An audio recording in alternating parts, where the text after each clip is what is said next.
So everyone's been loving these potato videos. Got a few more potatoes left, so I figured let me show you guys how I make homemade French fries. These are your standard russet potatoes. I also am going to use my deep fryer because it's a little easier to regulate temperature that way, so I just got that filled up with some nice vegetable oil. And then we have a bowl of water for when we cut the potatoes. We let that sit in there for about an hour. It'll remove some of the starch and it'll stop them from oxidizing. First up, we got to peel the potato though. I'm just going to tip and tail it, peel it over my garbage can. You can keep the potato peelings for other things, but I don't need them at the moment. And then we're going to chop these up into kind of 1/4 inch pieces. I like to cut one side kind of flat and then start on the other side and trim that a little bit flat. Try to take off as little as possible, that way you're not wasting a lot, but just give you a nice flat end. And now we're going to try to cut the same sized pieces. Very similar sizes will help them cook at the same time. You don't want some overcooked, some undercooked, so just try to stay as consistent as you can. When you get towards the ends, they're going to be a little odd shaped, so that's totally fine. And now as you cut them into pieces, you could also, as they stick to your knife, use that as your guide for your next piece to line it up and create very, very similar cuts. But there you go. That one potato created 20-ish fries, so that's pretty good. That's about one person serving. I like to say one potato is a portion for one person, so I'm going to do 2 of these. This is going to be a 2-person serving size. It's going to be a good amount, but one potato is definitely enough for one person. So just repeating that process here, one more full potato, throw that in the water and let that sit for about 1 hour. You could do longer, you can do shorter, but aim for an hour. Most important thing, though, is setting your oil temperature here to about 250, and we're going to double fry these. That just makes sure that they're fully cooked and they're crispy. If you don't double fry them, they don't really turn out as well. After that hour, dry off your potatoes. You don't really want to be putting wet fries into oil. Oil and water don't work out. I know I've done it before. You have to be careful with it, but just try to dry them as well as you can. And then until that oil is hot, I'm going to lay that piece of paper towel over just to stop the browning a little bit. But load those up into your fryer basket. If you don't have a deep fryer, that's totally fine. This one was only like $100 on Amazon. You could do it in a pot. It's just very hard to maintain with the flame a 250 temperature and then up it. But drop these in now. We're going to cook these for about 8 minutes at 250. They're right away not going to look like they're doing much because the temperature is so low, but you will see those bubbles start to rip. And then just cover it and let that do its thing for about 8 minutes. While they're doing that, I'm going to create a nice little garlic mayo, a garlic aioli, whatever you want to call it. Some people get mad when you call it an aioli. But I'm just going to mix some garlic that I had roasted in olive oil with a little bit of mayo.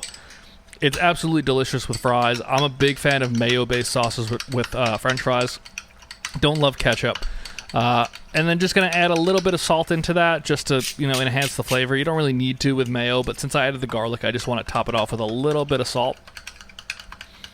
Check it on those fries. They look great. They're so close to being done here, so I'm just going to turn them off and let them pull out. I'm going to let that oil drain off, and then we're going to set the temperature for it. So the goal here is 375, but for some reason, my deep fryer isn't going above 350 right now. I set it to 375, as you can see there, but it just goes to 350 and stops. So I got to look into that, see it's set on 350. They'll still work fine. As you can see, that's a nice hard fry right there. If you can get 375 out of it, go for it. But these are just going to take a little bit longer. So I'm going to put them in there for about 4 minutes and just continually monitor them. You're looking for color here. That's the most important thing.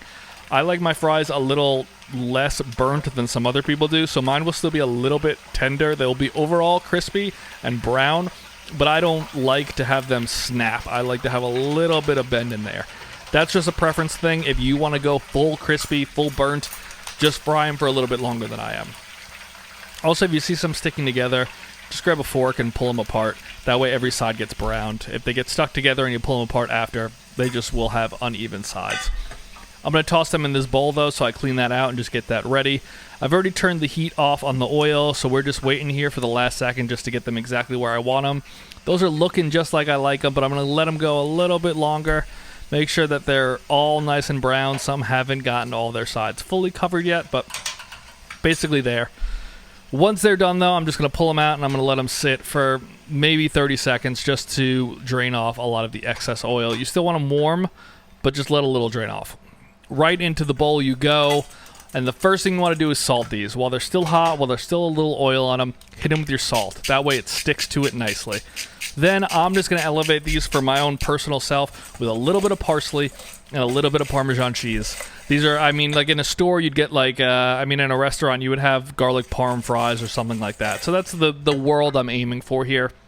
It's not spot on, but I just like to, while they're warm, hit them with a little parsley, hit them with a little bit of parm, and just let them do their thing. It just elevates it and makes that home French fry feel a little different, you know.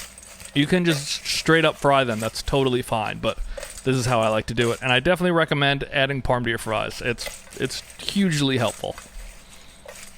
Toss them, make sure they're fully covered. And now we're just going to throw these onto a plate and enjoy them. You can throw them into a bowl or whatever you want to do. Obviously, I'm just doing this for the YouTube channel. If I was at home just eating by myself, I wouldn't be doing this. But top it with a little extra parm, and you're good to go. This is how I make my French fries. It's so easy. I know some people think that they're more challenging than they are, but make them at home. Don't buy frozen ones. Throw your aioli on the plate, and there you go. Super important, but let's have the most important part here. Let's taste one. Look exactly, see, that's how I like it. It snapped in half. It didn't bend, it snapped in half. That's the level of crunchy I like. These are fantastic.